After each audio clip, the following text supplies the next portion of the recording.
حضرات تشریف فرمائیں. میں آپ کو کی بارگاہ میں اور بالخصوص زمانے کے امام خدا کی حجت دوران کی بارگاہ میں 1445 ہجری 23 محرم الحرام کی تعزیت پیش کریں اور دعا کو کہ محمد اہل بیت محمد کا خالق جہاں کہیں بھی امام بارگاہ سج گئے ہیں، امام بارگاہ مساجد مومنین مومنات مجالس کے اندر محافل کے اندر رونق کے فروغ ہیں. خدا ہر ایک کو امام زمانہ کی نظر میں قرار. حالات بڑے عجیب ہیں، بڑے نازک ہیں. خدا اس نازک دور میں عزاداری اور عزاداروں کی حفاظت. جتنے مومنین مومنات آئے ہیں کائنات میں جہاں بھی غریب سالمان بیچ گئی ہے، شہزادی اپنے بچوں کے صدقے میں ہر ایک کو اس کی نیت کے مطابق بہترین حاجت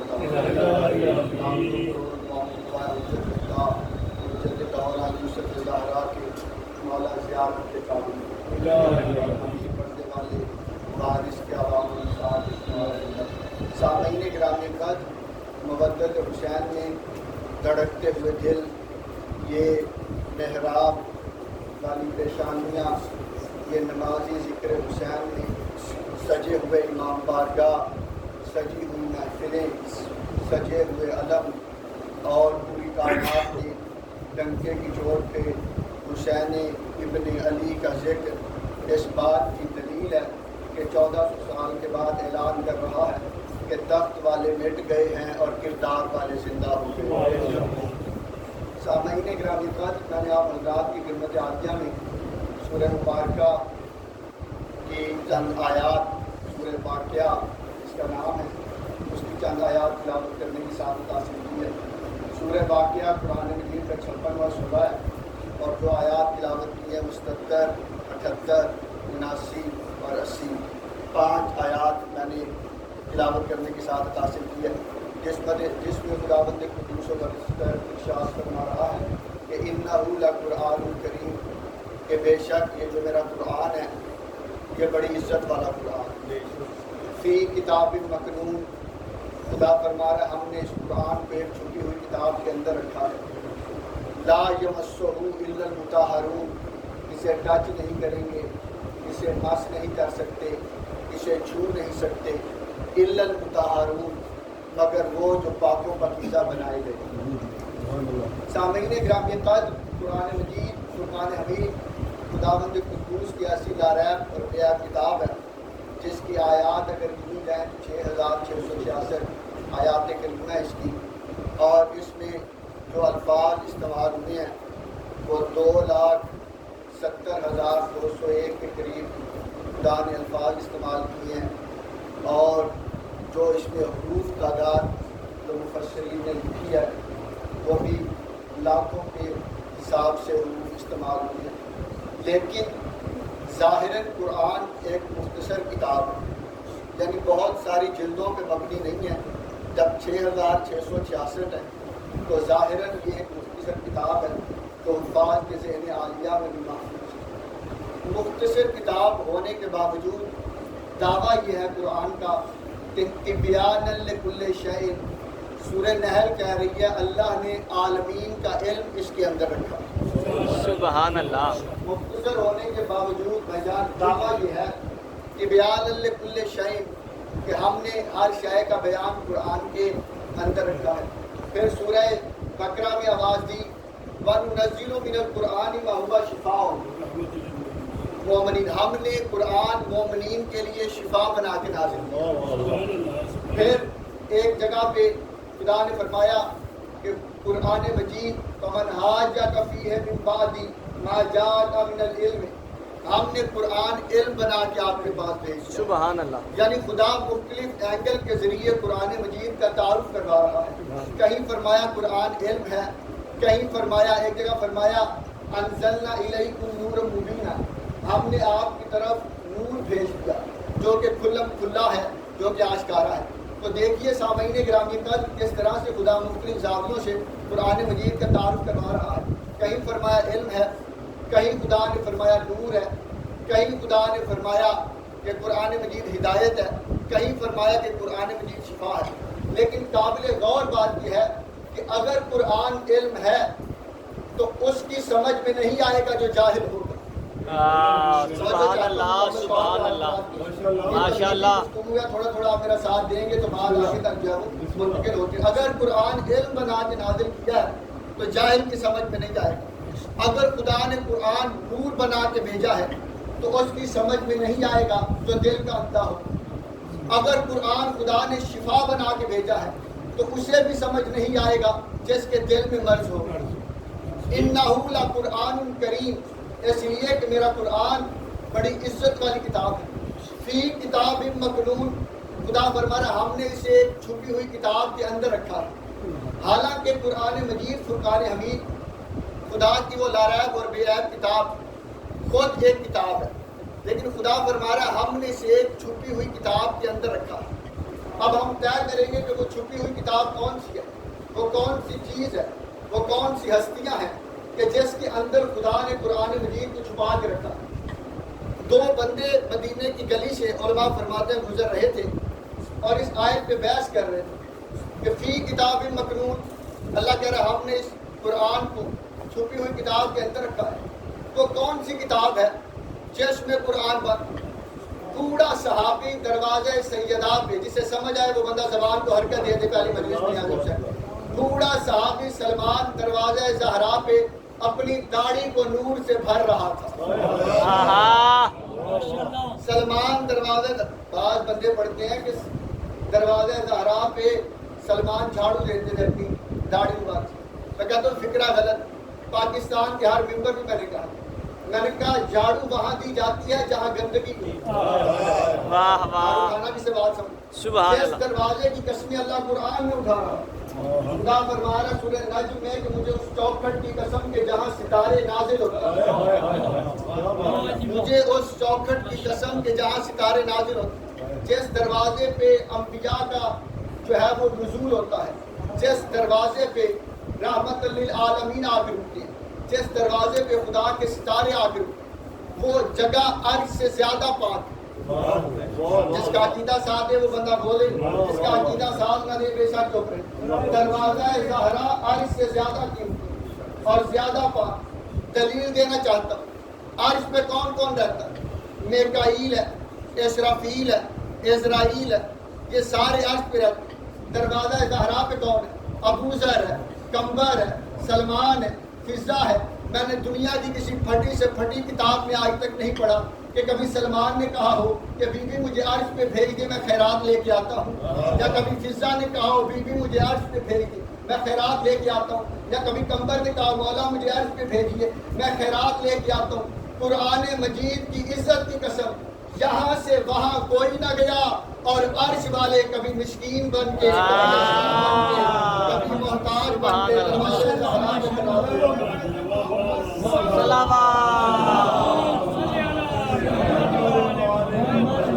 سبحان اللہ سبحان یہاں سے اللہ. وہاں کوئی نہ گیا اور عرش والے خیرات دینے کے لیے کبھی مسکین بن گیا.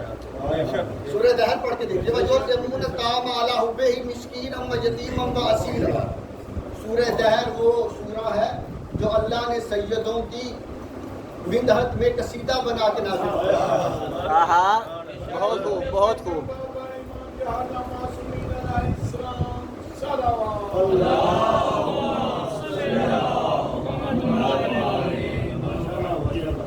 فی کتاب مکنون، ہم نے اسے چھپی ہوئی کتاب کے اندر رکھا. بندے بحث کرتے ہوئے جا رہے تھے، بات ذہن میں ہے کہ نہیں؟ بحث کرتے ہوئے جا رہے تھے یہ وہ کون سی چیز ہے جس میں قرآن کا. بوڑھا صحابی اپنی کمر کو سیدھا کر کے کھڑا ہوا. جب سلمان نے سر اٹھایا تو سینے پہ منا اہل بیت کا تمغہ نظر آیا. جیسے ہی سلمان نے سر اٹھایا بوڑھا صحابی سیدھا کھڑا ہوا، بلکہ کتابت کی زبان میں لفظ بدل کے کہتے سلمان نون کی طرح جھکی ہوئی کمر کو الف کی طرح سیدھا کر کے کھڑا ہوا. جیسے کھڑا ہوا اور آواز دے کے کہتا کیا بحث کر رہے سلمان. بات یہ ہے وہ بندے قریب آئے کہنے لگے خدا قرآن میں فرما رہا ہے سورہ واقعہ میں فی کتاب مکنون کہ ہم نے اس قرآن کو ایک چھپی ہوئی کتاب کے اندر رکھا ہے. وہ کتاب کون؟ سلمان کہتا قریب آؤ میں بتاتا ہوں. مجلس جنت ہے، مزید جنت بن جائے گی اگر ہر بندے نے مکمل توجہ کر لی. جیسے ہی بندے قریب آئے دروازہ زہرا کے 2 پلے تھے. سلمان نے ایک پہ لکھا القرآن، دوسرے پہ لکھا والحکیم. ایک پہ لکھا القرآن، دوسرے پہ لکھا جس بندے کو اللہ نے زبان معرفت اہل بیت میں بولنے کے لیے عطا کیا ہے، اس زبان کا فائدہ کوئی نہیں جو گلی بازار میں، چوک میں، دکان میں، بیٹھک میں تو بولے اور ذکر محمد و آل محمد میں آ کے چپ کر جائے. جیسے ہی سلمان نے لکھا نا القرآن ایک دروازے کے پلے پہ اور دوسرے پہ لکھا والحکیم، بندے 2 فٹ پیچھے جا کے کہتے ہیں سلمان ہمیں بے وقوف بناتا ہے. پورا مدینہ جانتا ہے کہ یہ بنت مصطفیٰ کا گھر ہے، یہ رسول کی بیٹی کا دروازہ ہے، اور تو کہہ رہا ہے یہ وہ کتاب ہے جس میں قرآن بند ہے. سلمان کہتا بحث نہ کرو، نہ بحث کرنے کا ٹائم ہے، صرف اتنا بتاؤ قرآن کھولو تو اندر کیا ہوتا ہے. بندے کہتے آیتیں ہوتی ہیں. کہنے لگا تھوڑی دیر انتظار کرو، دروازہ زہرا کے کھلنے کا انتظار کرو، اگر اندر آیتیں چلتی پھرتی نظر نہ آئے تو مجھے سلمان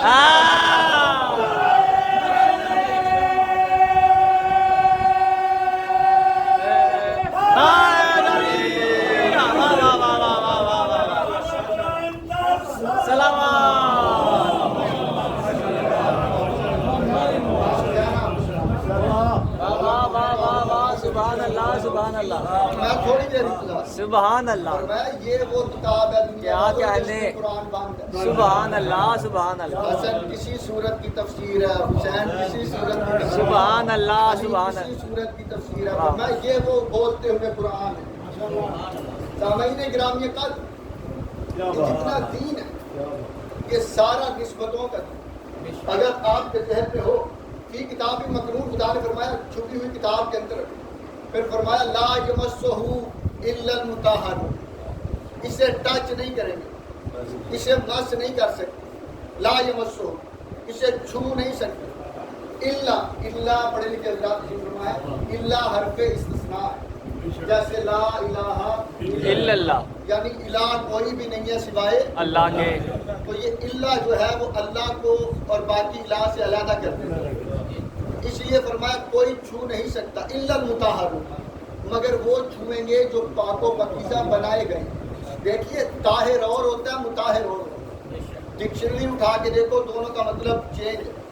طاہر اسے کہتے ہیں جو خود تو پاک ہو لیکن اگلے کو پاک نہ کر سکے، لیکن مطہر اسے کہتے ہیں جو خود بھی پاک ہو سبحان اگلے کو اللہ. بھی پاک کرنے کی اہلیت رکھتا ہوں. میں ایک مثال سے واضح کر دیتا ہوں. مثلا دودھ طاہر ہے، خود پاک ہے، پیا جاتا ہے، لیکن اگلے کو پاک کرنے کی اہلیت نہیں رکھتا. کسی مولوی صاحب کا آج تک فتویٰ نہیں آیا کہ پانی نہ ہو تو دودھ سے وضو کر کے نماز ہو سکتی، ایسا پاسبل نہیں. یا دودھ سے غسل کرے تو روزہ رکھا جا سکتا ہے. دودھ طاہر ہے، مطہر نہیں. اس کے مقابلے میں پانی خود بھی پاک ہے، اگلی شے کو بھی پاک ہے. اس کے علاوہ مٹی مطہرات میں علماء نے لکھی. زمین چوٹی کے تلوے کو پاک کرتی، سورج مطہرات میں لکھا، چھتوں اور دیواروں کو پاک کرتا ہے، آگ لوہے کو پاک کرتا ہے، مطہرات میں لکھی. اس کے علاوہ اسلام ظاہر کو پاک کرتا ہے، ایمان باطن کو پاک کرتا ہے.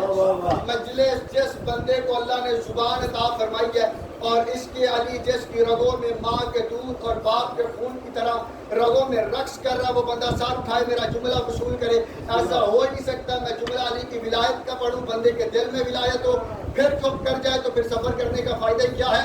جس طرح پانی کپڑوں اور بدن کو پاک کرتا ہے، زمین جوتی کے تلوے کو پاک کرتی ہے، سورج کی روشنی چھتوں اور دیواروں کو پاک کرتی ہے، آگ لوہے کو پاک کرتی ہے، اسلام ظاہر کو پاک کرتا ہے، ایمان باطن کو پاک کرتا ہے، اسی طرح علی کی محبت شجرہ نسب کو پاک کرتا ہے.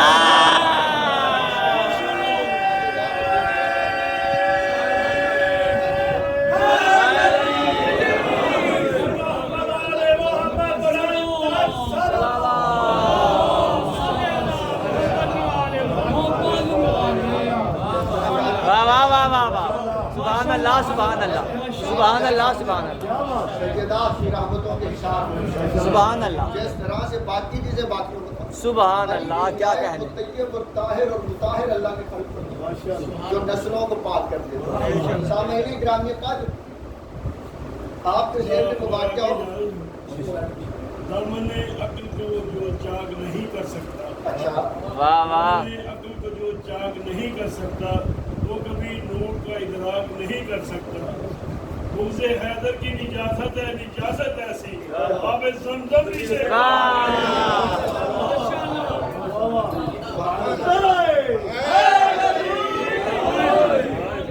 سامعین گرامی قدر، اگر اپنی اولادوں کو پاک بنانا چاہتے ہو تو علی کی ولایت پہ قربان چڑھانا چاہیے۔ یہ وہ طاہر ہے جو نسلوں میں سفر کرتا ہے۔ سامعین گرامی قدر، خدا نے فی کتاب مکنون لا یمسہ الا المطہرون، اسے چھو نہیں سکتے مگر وہ جو پاک و پاکیزہ بنائے گئے۔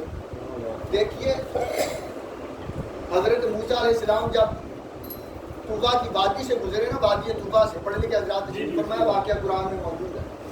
جب وادی طوبا سے گزرے تو خدا کی آواز ہے، موسیٰ جوتیاں اتار دو۔ قرآن کہہ رہا ہے، قرآن کی آیت ہے کہ موسیٰ انا ربکم، میں تمہارا رب بول رہا ہوں، یہ جوتیاں اتار دو۔ واہ واہ، اس لیے کہ تم طوبا کی مقدس وادی میں داخل ہو گئے اور کیا ڈالائن اتار دو، شاباش۔ جب کیوں اتروائی؟ اس لیے کہ اس وادی میں توریت نازل ہوئی، واہ واہ، اس کی نسبت وادی کی خدا کے ساتھ ہے، اس لیے موسیٰ سے جوتیاں کوہ طور وادی طوبا میں توریت جہاں نازل ہوئی، موسیٰ جوتیاں اتروا، کیوں؟ اس لیے کہ نسبت خدا سے۔ کعبہ خانہ خدا، ابراہیم اور اسماعیل باپ اور بیٹے نے اس کی دیواروں کو بلند کیا، جب بن گیا تو قرآن کہہ رہا ہے طاہرہ بیتیہ، اللہ ابراہیم سے کہہ رہا ہے طاہرہ بیتیہ للطائفین والعاکفین والرکع السجود، کہ ابراہیم تم نے میرا گھر بنا دیا، ٹھیک ہے، لیکن طاہرہ بیتیہ، اب میرے گھر کو پاک رکھنا، للطائفین والعاکفین والرکع السجود، طواف کرنے والوں کے لیے، اعتکاف کرنے والوں کے لیے، رکوع کرنے والوں کے لیے اور سجدہ کرنے والوں کے لیے، میرے گھر کو پاک۔ اتنا پاک ہے خدا کا گھر کہ نجاست کی حالت سے گزر بھی نہیں سکتا۔ علماء سے مسئلہ ڈسکس کر لینا، میں ذمہ داری سے کہہ رہا ہوں، نجاست کی حالت سے مسجد الحرام سے گزرنا بھی حرام ہے، اتنا پاک۔ کیوں؟ کیونکہ نسبت خدا سے بنایا ابراہیم اور اسماعیل۔ اس کے بعد آپ نے یہ مسجد بنائی، جتنی مساجد ہیں دنیا کے اندر، اس میں اینٹ، بجری، سیمنٹ، پتھر، ٹائلیں، یہ ساری چیزیں آپ نے استعمال کی، لیکن جب بن گئی منسوب اللہ سے کر دی تو نجاست کی حالت میں اس سے بھی ٹھہر نہیں سکتی، اس لیے کہ نسبت خدا کے ساتھ۔ اس کے بعد قرآن مجید، فرقان حمید، ماشاء اللہ کافی پڑھے ہوئے اور قارئین کرام بھی تشریف فرما ہیں، قرأت کرنے والے اور پڑھنے والے۔ قرآن مجید کو بھی انسان جب چونتا ہے تو حقیقت قرآن نہیں چونتا، قرآن کے نام پہ کبھی جلد چونتا ہے تو کبھی غلاف چونتا ہے۔ ذمہ داری سے عرض کروں، تحقیق کر لیجیے، کبھی جلد چونتا ہے تو کبھی غلاف۔ حقیقت قرآن نہیں چونتا، نہ حقیقت قرآن تک پہنچ سکتا ہے، اسی لیے تو خدا فرما رہا لا یمسہ الا المطہرون، اسے مس نہیں کر سکتے مگر وہ کریں گے جو مطہر، جو پاک بنائے گئے۔ حقیقت قرآن کو کبھی الفاظ چونتا ہے، کبھی جلد چونتا ہے، کبھی صفحات چونتا ہے، کبھی مسلمان غلاف چونتا ہے، حقیقت نہیں۔ اس کی آیت سے میں دلیل دے دیتا ہوں، خدا فرما رہا لو انزلنا ھذا القرآن علی جبل لرأیتہ خاشعا متصدعا من خشیۃ اللہ، خدا فرما رہا اگر ہم قرآن کو پہاڑوں پہ نازل کرتے تو پہاڑ ریزہ ریزہ ہو جاتے۔ جتنے قرآن ہے پہاڑوں پہ رکھ کے دیکھو، واہ واہ واہ واہ واہ واہ واہ واہ واہ، جتنے قرآن ہے پہاڑ ریزہ ریزہ ہوگا نہیں؟ جی جی ہاں، ہلتا بھی نہیں، اس لیے کہ حقیقت قرآن اور ہے، اگر وہ پہاڑوں پہ نازل ہوتا تو ریزہ ریزہ ہو جاتا۔ اب اندازہ کرو جسے پہاڑ برداشت نہ کر سکے اس کا بوجھ قلب مصطفیٰ نے اٹھا لیا۔ ہم نے قرآن رسول کے دل پہ نازل کیا، سبحان اللہ، مصطفیٰ کے دل پہ ہم نے قرآن کو نازل کیا۔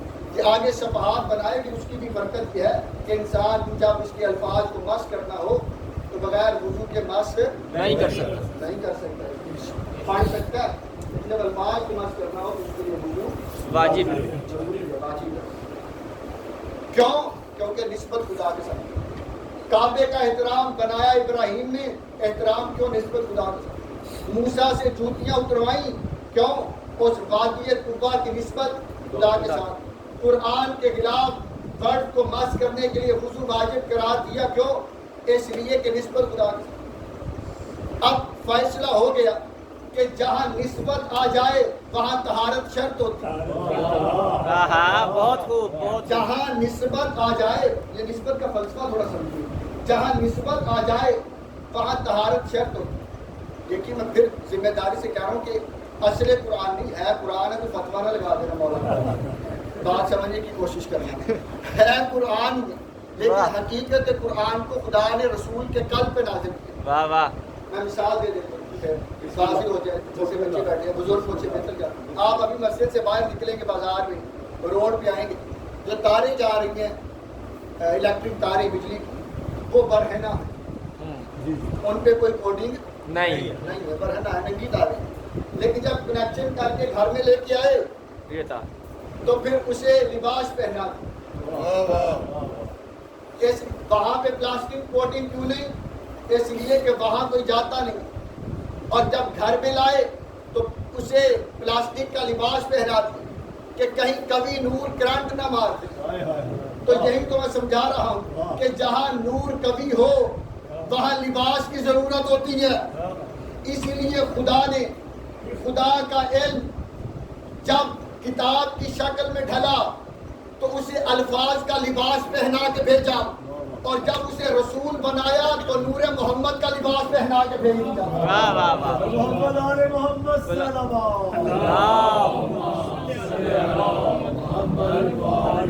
اس لیے کہ ڈائریکٹ جو اس کی قوت ہے وہ انسان برداشت نہیں کر سکتا، چاہے وہ علم الہی ہو یا نور مصطفیٰ، اسے بشریت کے لباس میں بھیج دیا، نور مصطفیٰ کے لباس میں رسول کو بھیجا۔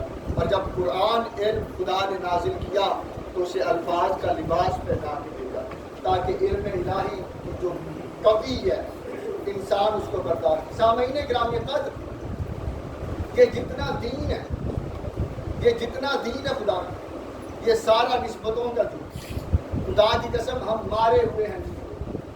دیکھیے گھر بنایا خدا کا ابراہیم اور اسماعیل علیہ السلام، اور ابراہیم علیہ السلام کو امامت کا درجہ اس وقت ملا جب بیٹا قربان، ابراہیم لائق احترام، بیٹا قربان، بیٹا لائق احترام کہ قربان خدا کی راہ میں۔ اس کے ہاں دمبا آ گیا نبی کی جگہ پہ، وہ بھی لائق احترام، اس لیے کہ نبوت کی جگہ پہ علماء نے لکھا کتابوں میں کہ جو دمبے کے گلے میں رسی ہے واہ واہ واہ واہ واہ واہ وہ واہ، بھی شاعر کلام ہے بھائی جان، کیا بات، اور وہ بھی قابل احترام۔ ابھی بھی دنیا کو سمجھ نہیں آئی، 1400 سال پہلے والے پرانے دین تیل کر کر کے مذہب شیعہ کے اوپر وہی چلائے جا رہے ہیں، دنیا کے پاس کوئی نیا سوال ہی نہیں۔ یہی تو سمجھا رہے ہیں 1400 سال کہ اللہ پہ قربان ہوئے حسین قابل احترام، جس مٹی میں دفن ہوئے وہ خاک شفا بنے قابل احترام، جس گھوڑے پہ سوار ہو کے گئے وہ قابل احترام، اور اگر اس کی شبیہ نکالی جائے تو بدعت نہیں قابل احترام۔ واہ واہ واہ واہ، یہ سارا دین نسبتوں کا دین ہے، یہ جتنا مصطفیٰ کا دین ہے یہ سارے کا سارا خدا کی قسم یہ نسبتوں کا دین۔ حاجی الحمدللہ کئی حاجی صاحب الحاج نصیب فرمائے، والا صاحب کو سعادت نصیب فرمائے، الہی آمین، صاحب کو سعادت نصیب فرمائے۔ الہی آمین۔ ابھی تازے حاجی بھی واپس آئے ہیں، جی ہاں، ان سے پوچھئے کہ جب سلام کے لیے خانہ خدا پہ پہنچے تو کعبہ کو دیکھ کے تمام حاجیوں نے اسے چوما نسبت کی وجہ سے، اور جب وہاں سے شیطان کی طرف چلے روی کرنے پتھر مار تو وہاں جا کے کنکر مار، حاجیوں کے سر پہ قرآن رکھ کے پوچھا کہ جب کعبہ چوما انہیں اللہ نظر آیا کہ نہیں آیا؟ نہیں کسی حاجی نے اللہ دیکھا؟ نہیں جب شیطان کو مارنے کے لیے گئے شیطان کو دیکھا؟ نہیں، حاجیوں کو نہ اللہ ملا نہ شیطان ملا، نسبتیں ملی، اور ایک اصول لے کے حاجی اپنے ملکوں میں واپس گئے کہ جو قابل محبت ہو اسے چومو اور جو قابل نفرت ہو اسے پتھر مارو۔ واہ واہ واہ واہ واہ واہ واہ ہیں چاروں پتھر مکہ میں، ہاں ہاں کیا بات ہے جو چھپ نہیں سکتے گھروں میں، گھروں میں تم تین کو پتھر مارتے ہو ہاں تم لاکھوں اور ہزاروں میں، سبحان اللہ ایک پتھر کالے رنگ کا ہے ہاں جس کو تم بوسہ دیتے ہو، سبحان اللہ ہم کو تم کہتے ہو کوئی فرق نہیں۔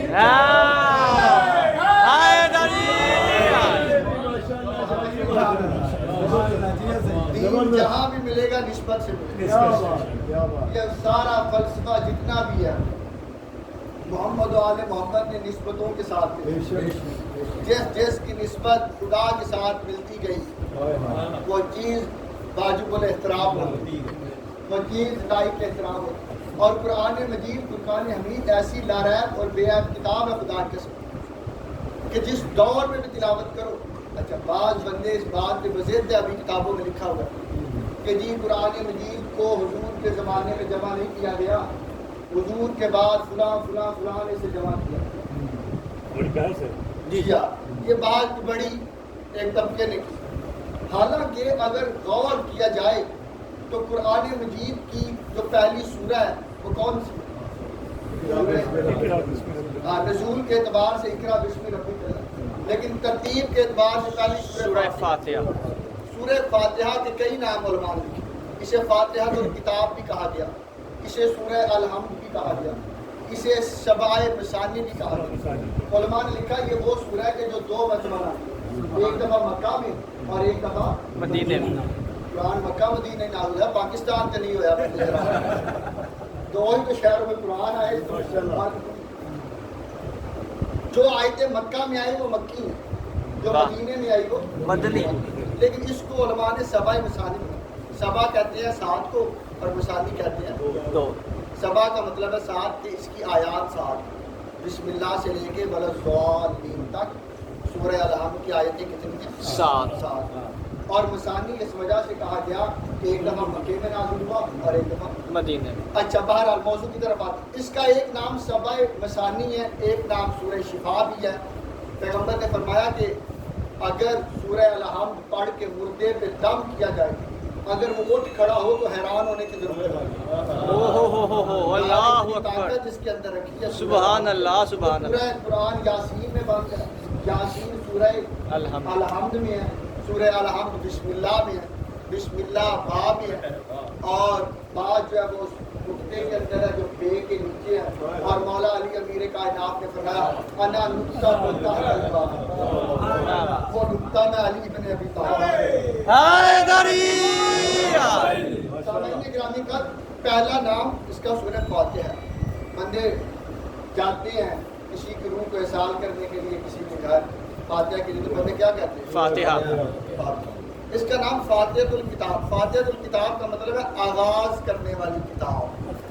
واہ واہ، آغاز کرنے والی کتاب۔ اس کا مطلب ہے نزول کے اعتبار سے پہلی صورت نہیں ہے، واہ واہ، ترتیب کے لحاظ سے پہلی صورت ہے اور آخری والناس۔ یہ فاتحہ اگر سمجھ سکو تو جملہ پیش کر دیں۔ یہ فاتحۃ الکتاب لفظ بتاتا ہے کہ یہ کتاب رسول کے زمانے میں ترتیب دی جا چکی تھی۔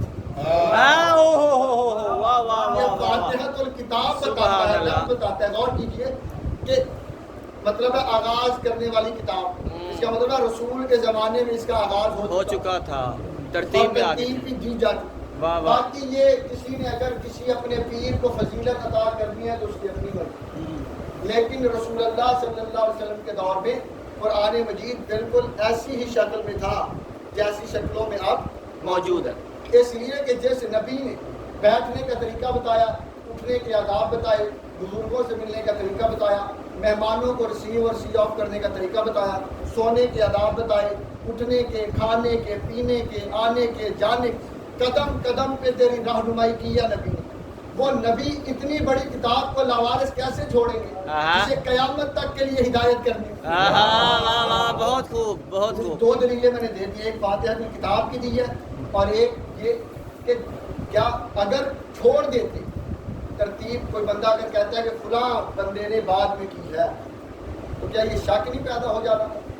کہ قرآن کا کچھ حصہ ضائع نہ ہو جائے یا اس کی کوئی ترتیب غلط نہ ہو جائے۔ مذہب حقہ کے بہت بڑے عالم دین سید مرتضیٰ لکھتے ہیں کہ امام جعفر صادق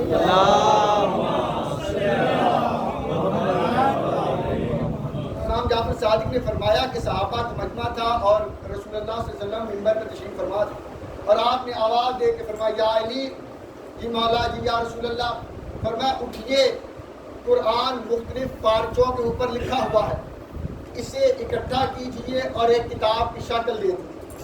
مولا علی اٹھے اور مختلف پارچوں کو، مختلف صفحات کو یا پتوں کے اوپر لکھا ہوا تھا یا زرد پارچے علماء نے لکھے۔ ظاہر ہے قرآن اکٹھا تو نازل نہیں ہوا، ایک سورہ آئی، پھر کئی آیتیں آئیں، پھر 6666 آیتیں، کچھ مکہ میں آئیں، کچھ مدینہ میں بیک وقت جہاں ضرورت پڑتی گئی خدا اپنے حبیب سے کلام کرتا گیا۔ بعد میں پیغمبر نے مولا علی سے حکم دیا، آپ نے اکٹھی کی اور انہیں جمع کر دی۔ میں نے کہا خبردار، خدا فرمایا فما حاجہ فیہ من بعد ما جاءک من العلم، ہم نے قرآن علم بنا کے نازل کیا ہے، محض کسی ایرے غیرے کی جرت ہی نہیں کہ قرآن کو جمع کر سکے۔ خدا نے قرآن علم بنا کے نازل کیا ہے، جمع کرنا بھی اسے زیب دیتا ہے جو باب مدینہ تو العلم۔ واہ واہ واہ واہ، نعرہ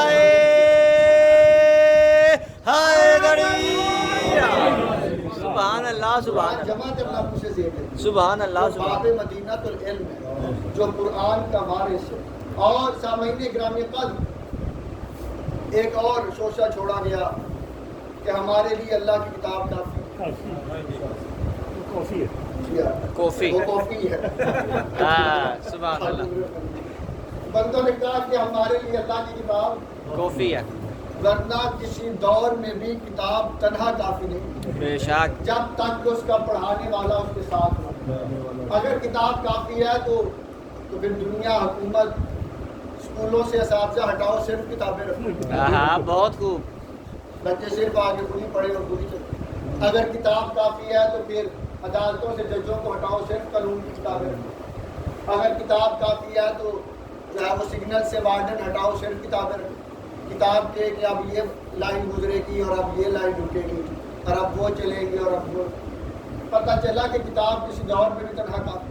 اور جو نالائق طالب علم ہوتا ہے، نالائق، وہ کتاب سے محبت کرتا ہے، استاد سے دشمنی رکھتا ہے۔ واہ واہ واہ واہ واہ واہ، جو بندے اسکول سے بھاگے ہیں انہیں زمانہ یاد ہوگا،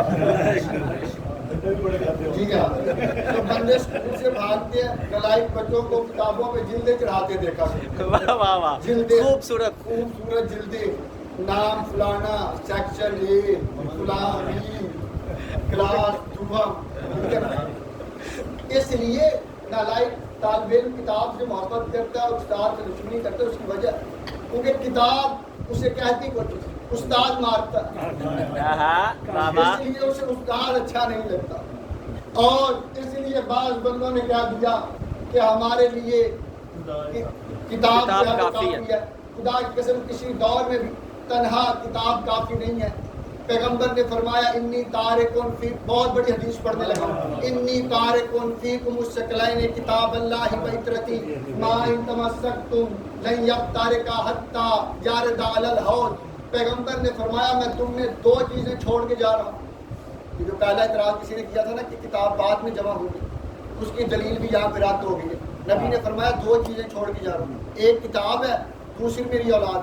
نبی نے صورت نہیں کہا کتاب کا ہے، صورتیں چھوڑ کے نہیں جا رہا، کتاب چھوڑ کے جا رہا ہوں، دوسری اپنی اولاد چھوڑ کے جا رہا ہوں۔ مطلب، اور دوسری جگہ فرمایا القرآن و ما علی، علی و ما القرآن، قرآن علی کے ساتھ ہے، علی قرآن کے ساتھ ہے۔ قرآن سمجھنا ہے علی سے پوچھو، علی سمجھنا ہے قرآن سے پوچھو۔ آل محمد کتاب کے وارث بنا کے خدا نے بھیجی، کتاب قرآن تھیوری ہے، آل محمد اس کا پریکٹیکل، قرآن دعویٰ ہے، آل محمد اس کی دلیل ہے۔ جو بندہ پونا گھنٹہ ہو گیا مجھے پڑھتے ہوئے، جو بندہ ابھی تک نہیں بول سکا اس بندے کے لیے فکرہ پڑھتا ہوں۔ قرآن دعویٰ ہے، آل محمد اس کی دلیل ہے، قرآن دعوے کرتا رہا، آل محمد اس کی دلیلیں دیتے رہے۔ لاہور والوں، قرآن کا دعویٰ ہے کہ شہید زندہ ہوتا ہے، حسین نے نیزے کی نوک پہ پڑھ کے بتایا کہ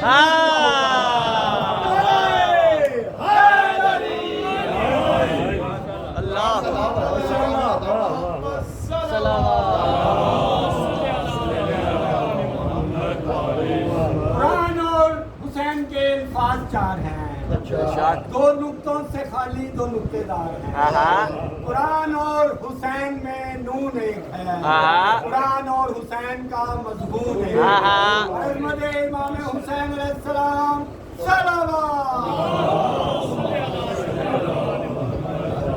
قرآن دعوے کرتا رہا، آل محمد اس کی دلیلیں دیتے رہے۔ قرآن اللہ نے تھیوری بنا کے ڈالا، آل محمد اسے پریکٹیکلی کر کے دکھایا۔ قرآن نے دعوے کیے، بطول اور اس کی اولاد نے اس کے دلیلیں۔ قرآن کا دعویٰ شہید زندہ ہوتا ہے، نیزے کی نوک پہ پڑھ کے بتایا کہ یوں زندہ ہوتا ہے۔ بس آمین گرامی قدر ایسی لارائب اور بے عیب کتاب ہے، زیادہ سے زیادہ تلاوت کیا کرتے ہیں۔ ولایت کے چھٹے تاجدار امام جعفر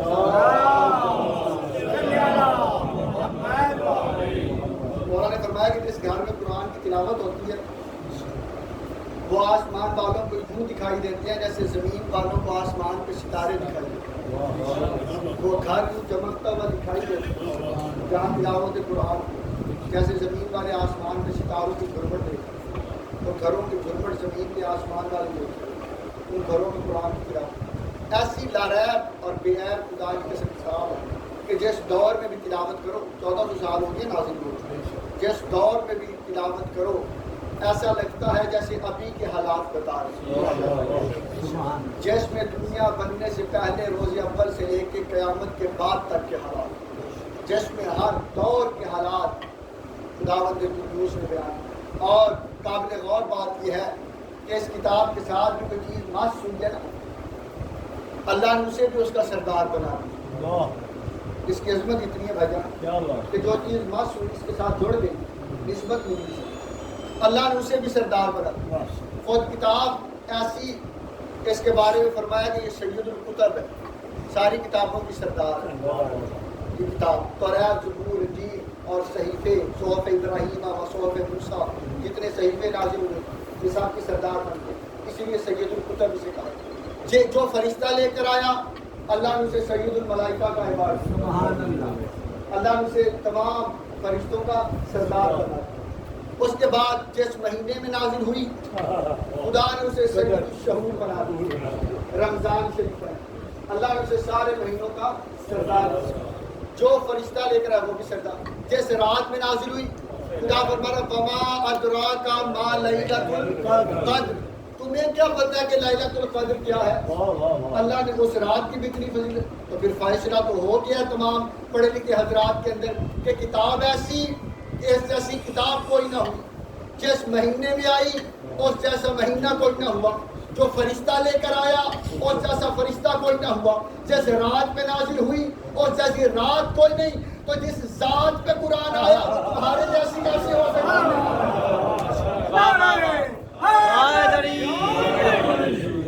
سبحان اللہ سبحان اللہ۔ تکبیر، نعرہ رسالت، یا رسول اللہ، نعرہ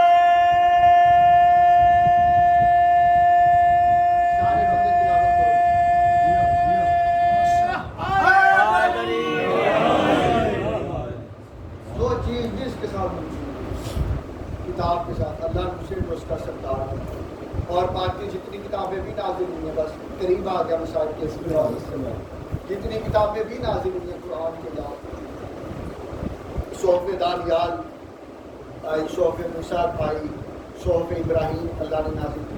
علماء نے لکھا 108 کے قریب صحیفے اللہ نے نازل کی، 108 اور ان کے علاوہ 4 بڑی کتابیں بچوں کو بھی یاد ہے، توریت آئی، زبور آئی، انجیل آئی، اور ہمارے نبی کے اوپر جتنی بھی کتابیں نازل ہوئی ہیں ماں سوائے قرآن، جتنے صحیفے بھی نازل ہوئے، یہ جملہ مثال دے کے جانا، اس کتاب کو اس کتاب کا نبی خود لینے کے لیے گیا۔ جب توریت نازل ہوئی تو موسیٰ علیہ السلام کو کوہ طور پہ چڑھنا پڑا، کوہ طور پہ جاتے تھے تو کلیم اللہ بنے نا، اللہ سے باتیں کرتے، جی جی، وہاں پہ خدا حکم کرتا تھا کہ امت کو بتاتے۔ توریت آئی، موسیٰ علیہ السلام کو کوہ طور پہ چڑھنا، جب زبور آئی تو حضرت داؤد علیہ السلام کو خود تشریف لے کے جانا، جب انجیل آئی تو عیسیٰ خود چل کے گئے۔ امت محمدیہ ناز کرے قیامت کا خدا کی قسم، لیکن جب قرآن مجید نازل ہونا شروع ہو گیا تو خدا نے حسین کے نانے سے فرمایا میرے حبیب کوئی کلیم اللہ تھا، کوئی شفیع اللہ تھا، کوئی خلیل اللہ تھا، تو حبیب اللہ بن کے آیا ہے، آپ کو زحمت کرنے کی ضرورت نہیں ہے، آپ جہاں جائیں گے میرا قرآن آپ کے پیچھے پیچھے آئے گا، آپ گھر میں ہوں گے آیت گھر میں آ جائے گی، آپ غار میں ہوں گے آیت غار میں آئے گی، آپ جنگ میں ہوں گے آیت جنگ میں آئے گی، آپ کسی بیوی سے ناراض ہوں گے آیت ناراضگی میں آئے گی، آپ کسی سے سلو کریں گے آیت سلو میں آئے گی، آپ پنجتن کو لے کے چادر کے اندر ہوں گے آیت تطہیر چادر کے اندر آ جائے گی۔ میں فکرہ مختصر نہ کروں، آپ اشیر میں ہوں گے آیت اشیر میں آئے گی، اور آپ غدیر میں ہوں گے تو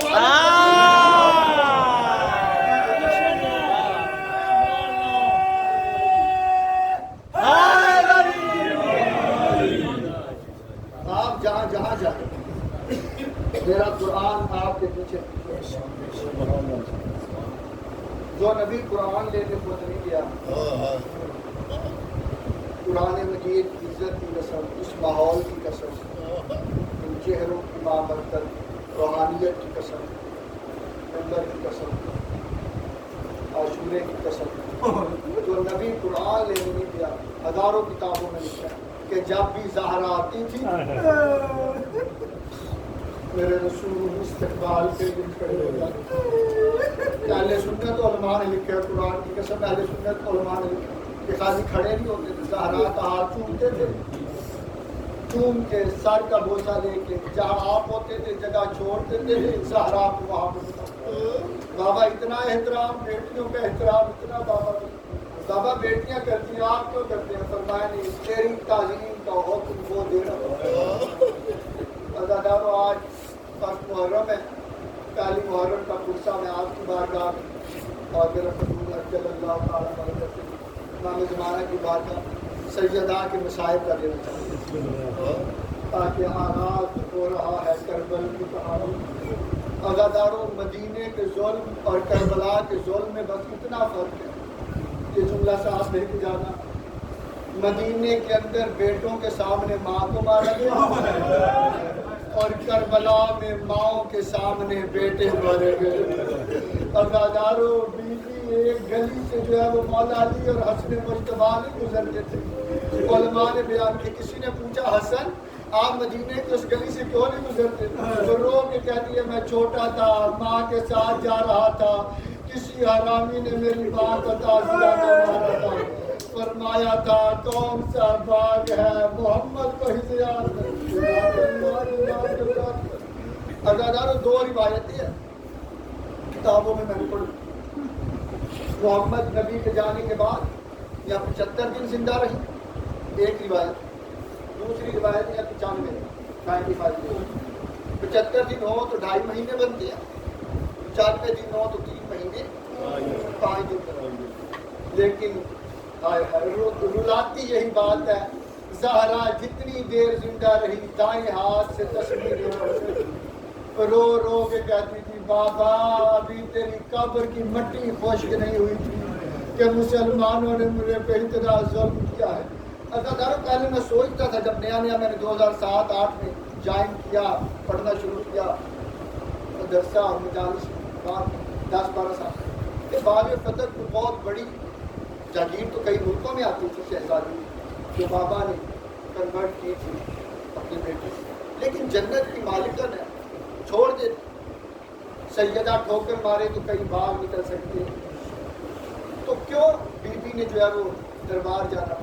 اب سمجھ آیا، سیدہ دربار نہیں کچہری گئی، اپنے مقدمے کے، اپنے بابا کے مقدمے کے، علی ولی اللہ کے لیے پہلی بی بی قتل ہوئی ہے، حسن حسین کی ماں زہرا ہے، اور 2 راستے جاتے تھے مسجد اپنا دربار کے اندر، ایک بی بی کے گھر سے جاتا تھا اور ایک اوپر سے بازار سے ہو گیا تھا۔ علماء نے لکھا مسجد والے دروازے سے نہیں، گھر والے دروازے سے نہیں، بی بی بازار کے راستے سے دربار میں، تاکہ کل کو کوئی یہ نہ کہہ سکے ہم نے زہرا دربار میں جاتی دیکھی۔ عزاداروں کوشش کیا کرے جب سیدہ کے مسائب وہ ایک دعا دل میں ضرور رکھا، کیونکہ باب الحوائجوں کی بھی باب الحوائج ہے۔ امام میرے باب الحوائج ہے، میرے مولا فرماتے ہیں ہماری دادی زہرا اللہ نے ہمارے اوپر حجت بنا کے بھیجی، ہم کائنات کے اوپر حجت ہے۔ عزادار امام مظلوم کربلا دعا کیا کرو کوئی قدر والی چیز قدر والے کے سامنے جائے، اللہ نہ کرے کوئی قدر والا کسی بے قدرے کے سامنے چلے۔ یعقوب کا بیٹا یوسف نبی، دونوں باپ بیٹا نبی، یوسف بے قدروں نے بیچا تھا، اس لیے کھوٹے سکوں کے عوض بک گیا۔ یوسف کی قیمت کا پتہ چلتا اگر بیچنے والا یعقوب ہوتا۔ عزادارو جس طرح سوال کرنے زہرا دربار پہ گئی تھی، کاش منبر پہ بابا محمد بیٹھے ہوتے، پھر پتہ چلتا خالی واپس آتی ہے یا کائنات جھولی میں اٹھا کے لے کے آتی ہے۔ عزادارو 4 گھنٹے چپ کر کے سیدہ کھڑی رہی، 4 گھنٹے کے بعد ایک کو اٹھاتی شہزادی، دوسرا آواز آئی چچا سلمان، باپ کا صاحب سلمان صاحب، کنیز صاحب حسن حسین صاحب، چچا سلمان جی آقا زادہ، حاکم سے کہو محمد کی بیٹی اتنی دیر کھڑے ہونے کی عادی نہیں، میرا بابا میرے احترام کے لیے کھڑا ہو جاتا۔ 4 گھنٹے بعد حاکم کی آواز آئی زہرا دربار کیوں آئی ہے؟ بی بی کی آواز آئی میں اپنے بابا کا حق لینے آئی، کہتا کوئی گواہ، بی بی نے سلمان کو گواہ نہیں بنایا، ابوذر کو گواہ نہیں بنایا، کنیزوں کو گواہ نہیں بنایا، بی بی نے وہ گواہ پیش کیے جو مباہلہ میں توحید کے گواہ بنے۔ ایک ہاتھ حسن کے سر پہ آیا، دوسرا ہاتھ حسین کے سر پہ آیا، آواز دے کے کہتی ہے یہ میرے بچے دونوں میرے گواہ ہیں۔ ظالم کہتا ہے شریعت میں بچوں کی گواہی قبول نہیں ہے۔ عزاداروں کانپتے ہاتھوں سے بابا کی لکھی ہوئی تحریر زہرا نے نکالی، دستخط محمد مصطفیٰ کے تھے۔ عزاداروں تحریر جیسے ہی گئی، کئی بندے دربار میں بیٹھے ہوئے تھے، تحریر دربار میں پھرتی رہی، زہرا چپ کر کے دیکھتی رہی۔ آخر میں ظالم نے تحریر کو پکڑا، ادھر سے پرزے کرنے شروع کیے۔ عزاداروں ہوا میں پرزے اس نے پھینکے، کہتا تیرا بنتا کوئی نہیں ہے شریعت میں۔ عزاداروں زہرا کے بال سفید ہو گئے، ایک دفعہ پرزے اٹھا کے میری شہزادی نے گود میں ڈالنے شروع کیے۔ عزاداروں پرزے اٹھا کے ادھر سے بی بی گھر آئی، رو کے کہتی بابا مجھے اجر رسالت یہ ملا ہے، ابھی تیری قبر کی مٹی بھی خشک نہیں ہوئی۔ زہرا بھرے دربار سے چھٹ گئی۔ بس یا علم الذین ظلموا